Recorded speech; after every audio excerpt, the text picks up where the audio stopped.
Hello, it's Pastor Stephen Anderson from Faith Forward Baptist Church in Tempe, Arizona. Today we're going over John chapter 1, verses 4 and 5 in the Greek New Testament. Normally we only do one verse per lesson, but verse 4 is so simple there wouldn't really be much to talk about. So we're doing verses 4 and 5 today. In English, these verses read, "In him was life, and the life was the light of men, and the light shineth in darkness, and the darkness comprehended it not."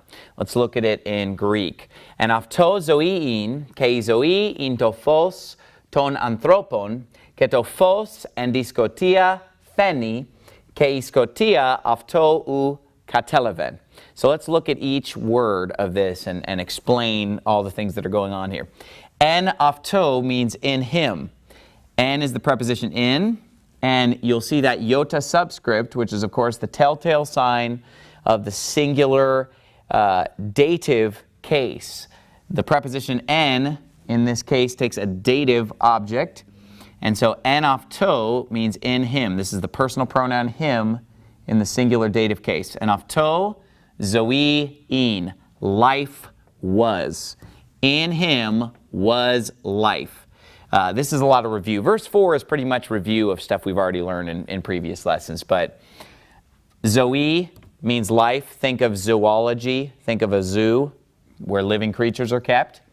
So the first phrase there is pretty simple. En αυτό ζωήν, και η ζωή, and the life, in was, to phos, the light, ton anthropon, of men. Now, men here, anthropon, is in the plural genitive case. And remember, the genitive case is usually associated with the English preposition of. Look at that ending right there. Ton anthropon.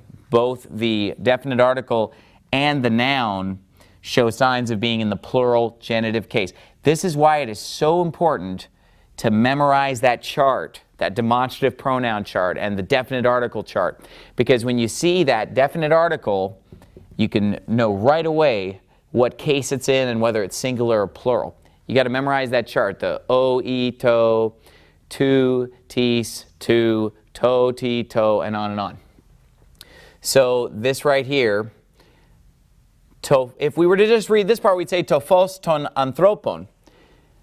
And this is a little bit tricky with the pronunciation, because remember, when toph comes after ni, it doesn't make a T sound, it makes a D sound.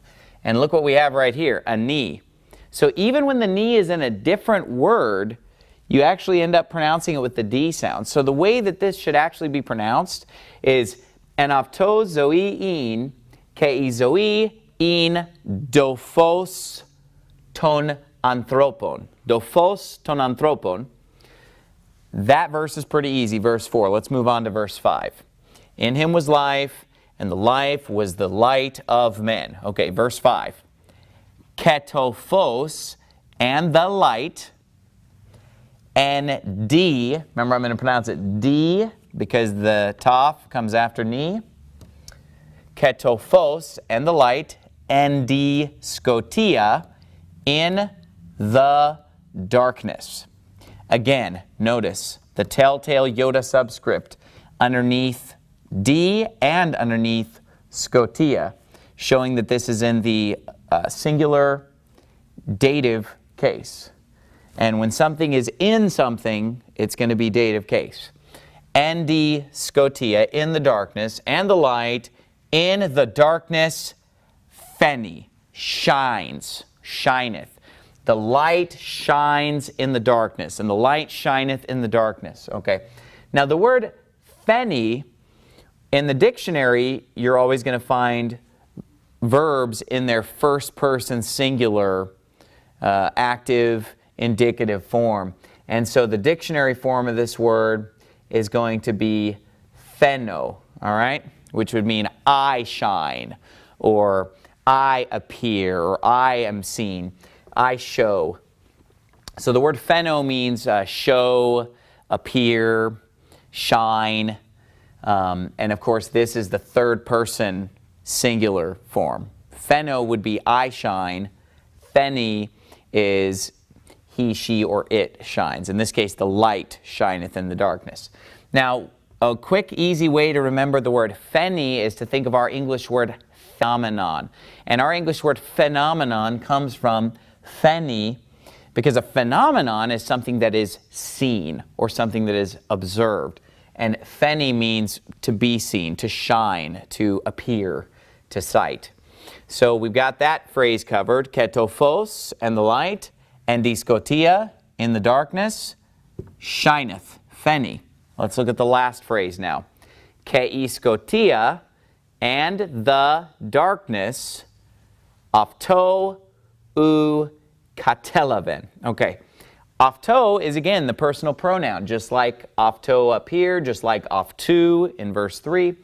The personal pronoun, but this is not masculine anymore. Now it is neuter, all right? So that should look familiar from the chart. Now it is neuter, because it says, and the darkness comprehended it not. So in this case, because it's not masculine, it is actually neuter. It's not going to be him, like it is up here, him. It's going to be it, okay? And it's in the accusative case. It's not in, this one's a dative. This is in the accusative case. This is the accusative case. And of course, if you look at your the chart, to is the accusative singular of the neuter word for the, so that should help you with identifying the personal pronoun. Afto, although I don't really know how personal it is, but it's, you know, the same word as him, it's just a neuter form. Afto, accusative. U means what? We just learned it in the last lesson on verse 3. U means not, because we learned the word uthe, which contains this within it. And then katelaven is the comprehended part of the verse, or understood. What does it mean to comprehend? To understand something, right? So this last phrase is keiskotia, and the darkness, afto, it, not comprehended. And the darkness, it, not comprehended. Of course, the word order is totally different in Greek. We would say in English, and the darkness comprehended it not. Comprehended here is past tense, of course. Pheny is in present tense. The light shineth, present tense, in the darkness, and the darkness comprehended, past tense, it not. Now let's talk about the word katelaven, this past tense word, for a moment. It comes from the root word that you would find in the dictionary in its first person, singular, present, indicative form, and that would be katalamvano. All right, katalamvano. And a word that you may be familiar with, a pretty common Greek word, is just the word lamvano, which lamvano means I receive. Okay, that's where this comes from. Katalamvano means to seize or to grasp or to arrest or take hold of, which, you know, that's kind of what we're doing when we understand something. We grasp it. You know, if you grasp something, that can metaphorically mean that you understand it or comprehend it. But I want to mention also that this word katelaven also provides a great example of the crossover between learning modern Greek, using, for example, the Pimsleur audio program, and learning Koine Greek. A lot of people have this idea, and I talked about this earlier in the series, but they think that modern Greek is just a completely different language from biblical Koine Greek, and Koine biblical Greek is just a completely dead language, and so forth. Well, if you're using this crazy pronunciation that I don't like to use, this so-called reconstructive pronunciation, well, you know, yeah, it's a lot different. But if you just pronounce it in modern Greek pronunciation the way we've been pronouncing it, there is so much that is the same. And I would not consider it two different languages. I would just say it's two different dialects. I mean, there are differences between King James Bible English and the way we speak today. That doesn't mean it's a completely different language. There are differences between the way an Australian speaks and the way an American speaks, or the way someone from Great Britain speaks. But that doesn't mean that it's a completely different language. And there's a lot of crossover between modern Greek and biblical Koine Greek. That's why I suggest learning both at the same time. Because if you learn both at the same time, it'll help you to realize that Greek is a real, living, breathing language that flesh and blood humans speak, not just a language of scholars and education and all this antiquity and whatever. It's a real human being language. It's not a mystical, magical, scholarly language.